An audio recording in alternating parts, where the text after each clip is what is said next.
If you're intimidated by starting your own seeds, you have come to the right place. I am a self-taught gardener and have had great success with starting my own plants from seeds for the last handful of years. I find this is the best way if you want to get really interesting, unique varieties of plants, heirloom vegetables, the highest quality seeds. Definitely start from seed. It is not as intimidating as it looks. So I'm going to go through, show you the tools that I use for success because my garden in 2025 is going to be the best year yet. I have all kinds of tips, tricks, organizational systems, and my favorite tools that we will go over in this video. My favorite pot for up-potting is this pot. This I attribute a lot of my seed success to. I got them at Target. They're about $1 each, and I love them because they have a little water retention basket at the end. So if I miss a day of watering or I go out of town, they water from the bottom up, which is super healthy for the plant, and they can tolerate a couple of days without watering. If you don't have those little buckets in the upper right that you get at any seed starting store, they're a couple cents each, will work just fine. I save my extra pots from when I do purchase starts that have already been started from nurseries. These are my other favorite tool for seed starting. These are little fruit fly stickers. I put those in the different up pots. I put them in my seed starting containers. They're really great for catching fruit flies before they become a problem because anyone who starts seeds knows that the minute you get some extra water retention, fruit flies will go crazy.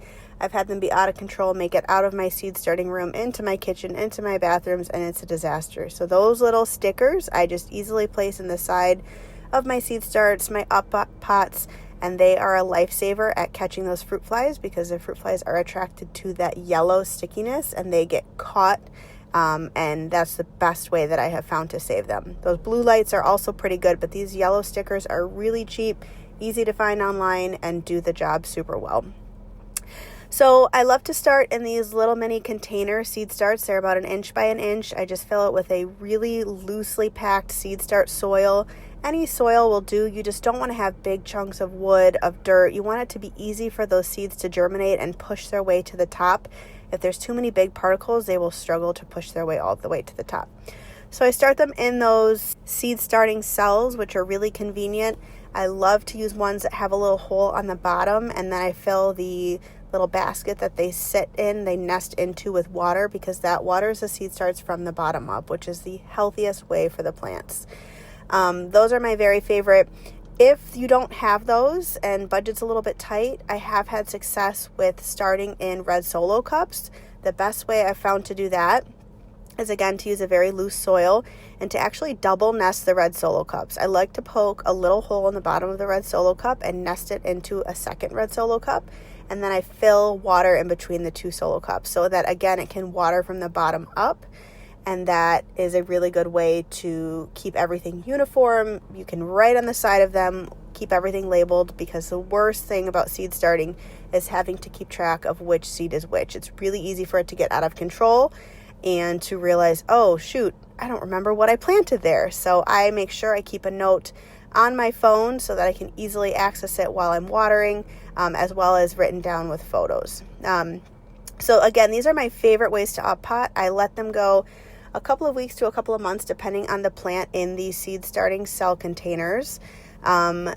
Depends, you really want to follow the seed instructions on the back of a seed packet. Some plants you want to start 3 to 4 weeks ahead of time before you plan to transplant them. Some you want to start 12 to 16 weeks. It really depends on how long they take to grow. And other seeds are really best to be direct sown. Things like beans and carrots, you really want to plant those right in the soil that they are going to grow long term in. So it's really important to follow each instruction individually, and that's why it's great to know where your seeds come from. I can't stress that enough. I've had so many friends who have thought they would get into gardening by just planting a random seed packet that they, got at the Dollar Tree or had sitting around, and they're frustrated when things don't germinate or go well. When you know where your seeds come from, you can follow the instructions that are meant to be perfect growing conditions for that plant, and you will have great success. My absolute favorite seed companies are Baker's Creek Heirloom Seeds is my number one for the most unique, interesting heirloom varieties. You can find the most fun products here. I can't tell you the amount of gorgeous tomatoes that people ask, where did you get those?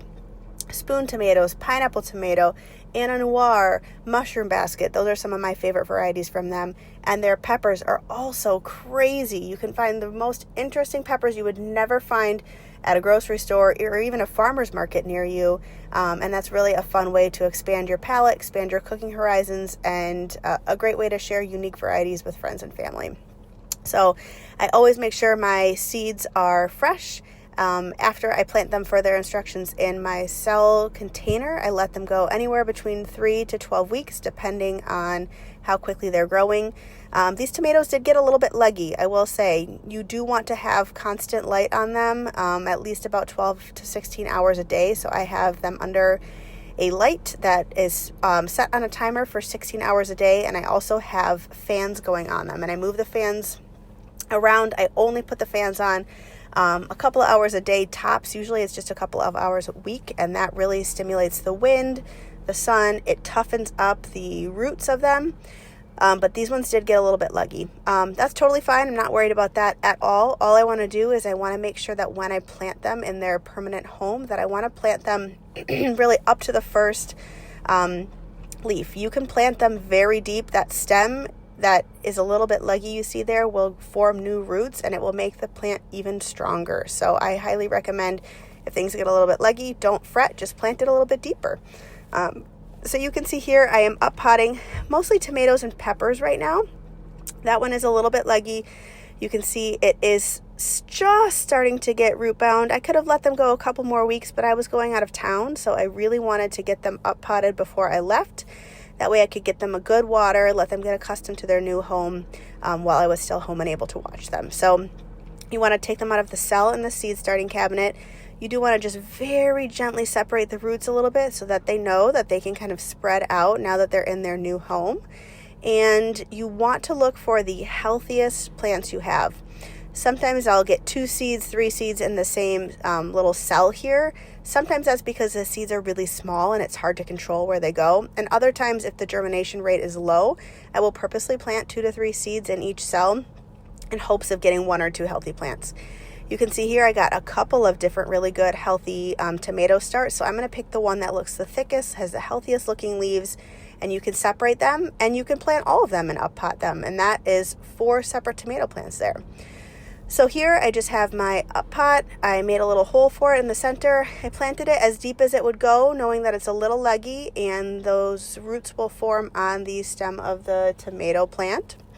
And off it goes. I do make sure that the soil is pre-moistened. That is very important. You don't want to plant a plant in the pot and then put a ton of water and flood the plant out. That is not healthy for it. So when I do this, I get all of my seed start cell containers out, and then I put all of my up pots. Again, I use these cheap $1 bottom watering containers from Target, but you can totally use red Solo cups. You can use just square containers. Anything you have around the house, really, that's a little bit bigger than that 1 inch by 1 inch seed starting cell is perfect.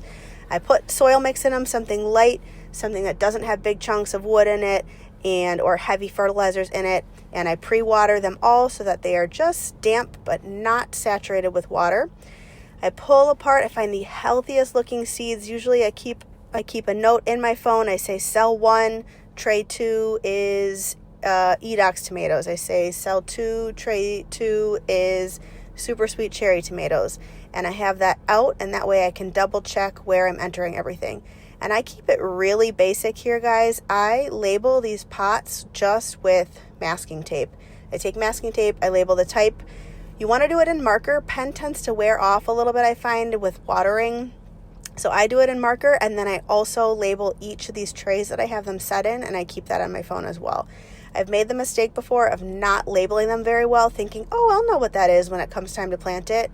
And I never do. So make sure you label it. Again, that's just my very easy painter's tape, masking tape that I use to label it. I try to keep all the tomatoes in one cell. I try to keep all the spicy peppers in one cell, all the sweet peppers in one cell. That way it's kind of easy to keep track of them. But it's as simple as that. It's really not that intimidating. It does not take that long. It takes me maybe an hour a week to take care of these little babies at most. I water usually 2 or 3 times a week in the cell starting trays. Took me a couple hours to up pot these, and I had about 150 plants to up pot. So you could do this on a much smaller scale and do it in just a couple of minutes each week, watering and up potting these. I'm going to let these go until signs of the last frost is over. Usually for me in Metro Detroit, Michigan, that is around mid-May.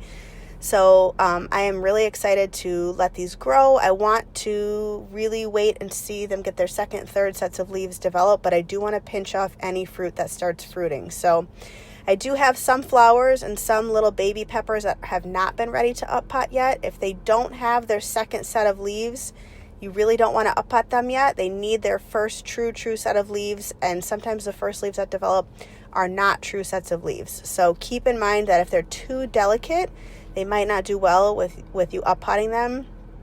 So just be really, really gentle, and don't be afraid to do up potting in a couple of rounds. If some plants are ready to be up potted and others are not, that is totally fine. I hope that helps you guys. I have so much fun starting everything from seed. I feel like I'm much more invested in the plants when I start them myself, as opposed to going to the nursery and just picking out ones that other people already started. All I have is a single couple tiered tray. I'll put a video of that at the end that has auto lights built into it. I have the lights on the timer. I have a couple of fans that I just clip to the sides. I think I got the whole setup on Amazon for like $120. So it's really not that expensive, and I've used it every year for the last 6 years without fail. So I highly recommend getting a seed start setup.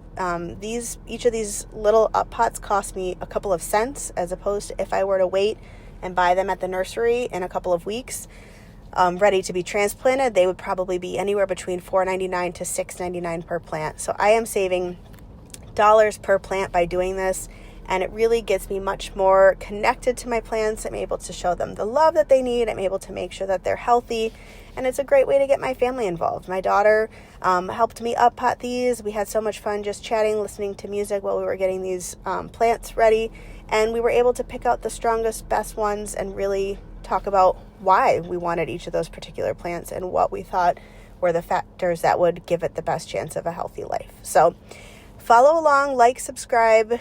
I will definitely show you how these little babies are doing over the next couple of weeks. And happy gardening, everyone. See you all for transplanting in a few days.